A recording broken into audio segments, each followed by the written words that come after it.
meediyaha oo baraankiga miya oo inaan jilin iyo waxaas mise waaba dhabba mid dhab ahba macnaha oo caadi ah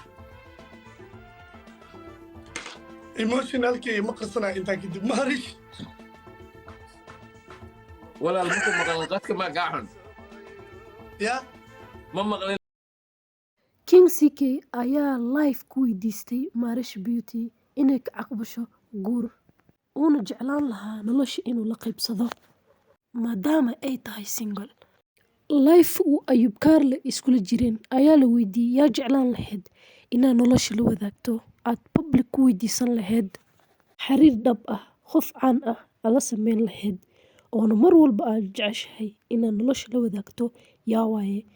King CK ayaa ku jawaabay yaa isdhahayay in King CK uu weligiis weydiin doonaa Marish Beauty jacayl sababtaa dad badan waxay isku yaqaaneen in ay Jack muddo badan isla socdeen yaa isdhihi jiray labadan qof ayaa maalin maalmaha ka mid ah jacayl isku sheegan doonaan. Muuqaalo waxaa jiray oo la arkayay WhatsApp ay iskala hadlayeen intii Kenya joogtay Marish Beauty.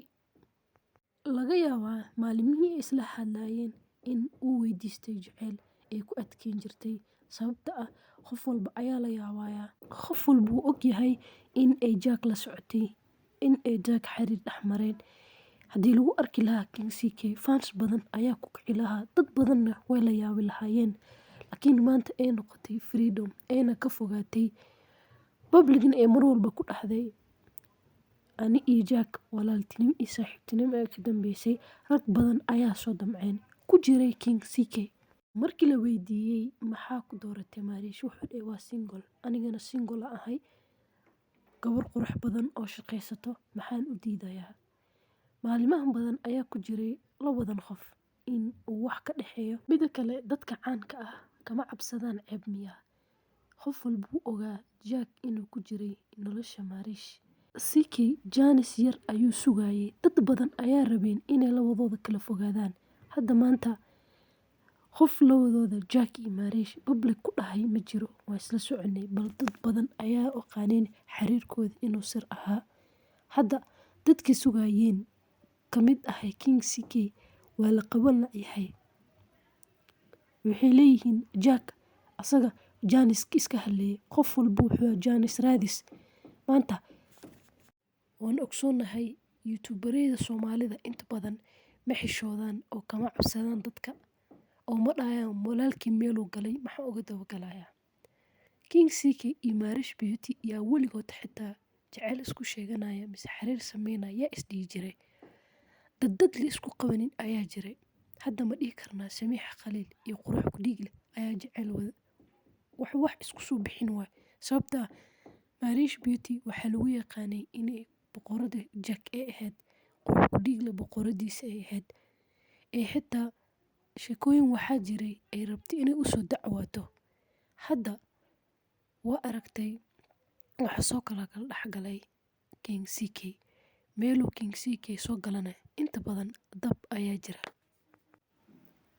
CK miyuu ku qurux badan yahay farahan uu la soo galayo Marish Beauty wuu og yahay in Marish Beauty ay ka dhaxeeyaan jacayl Jack si walbay public u dhahaan ani iyo Jack waa saaxiibaan hana walaaltinimo waxa naga dhaxeeyo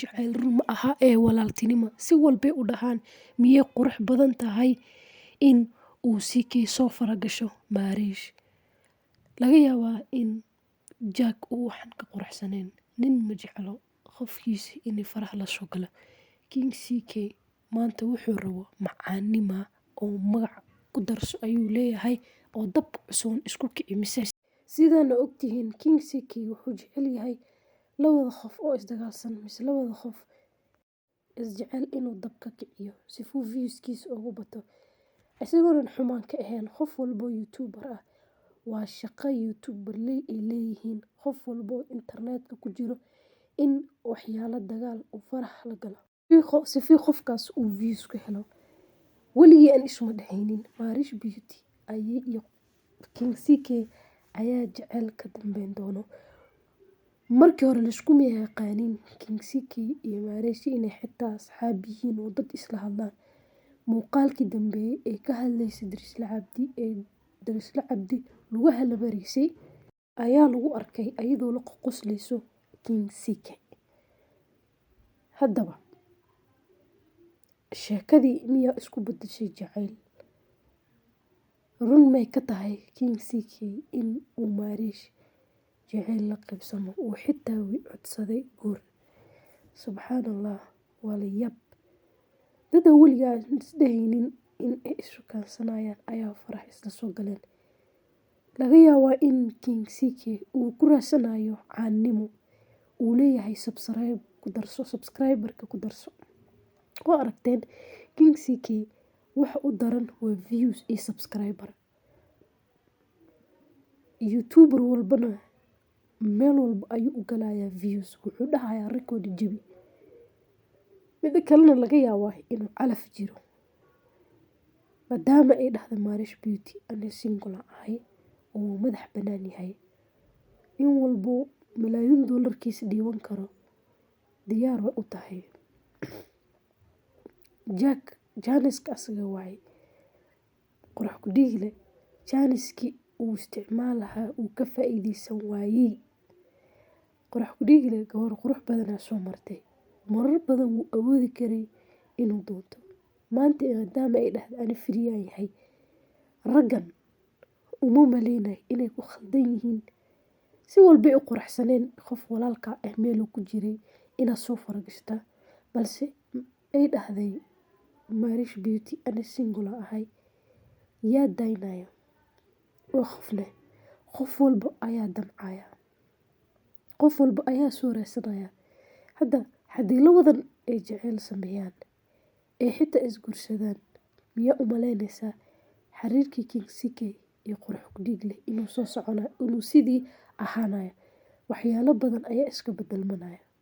Si walba ay jacaylkooda u qariyaan, qurux ku dhiigle iyo Maariish wax uu dhex maray oo waa dad isjeclaayeen, oo waa dad isdaba ordayeen, waa dad intaasoo muuqaalo isla duwaayeen. Khasab buu jiray jacayl, laakiin waqti ayaa yara maadaama ay fogaanaysay Maariish Beauty ay ka fogaanaysay Jack. oo ogtihiin inta badan xiriir dadka hadday kala fogaadaan sidii hore ma noqonayso. Dadka mar walba hadday isla joogaan there is something called bond, waxaa hagaajismaya xiriir weyn.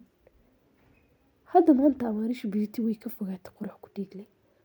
Qof walba uu damcaya, qof walba uu soo wareegaya, qof walba uu jeclaanaya inuu ayada nolosha la wadeego maadaama ay tahay gabadhaas u quruxda badan. Hadda King CK miyuu ku qurux badan yahay jacaylkan cusub uu samaysanayo, isagoo og Maariish Beauty iyo qurux ku dhiigle in ay xiriir isla wadeen? King CK miyuu ku saxsan yahay midan?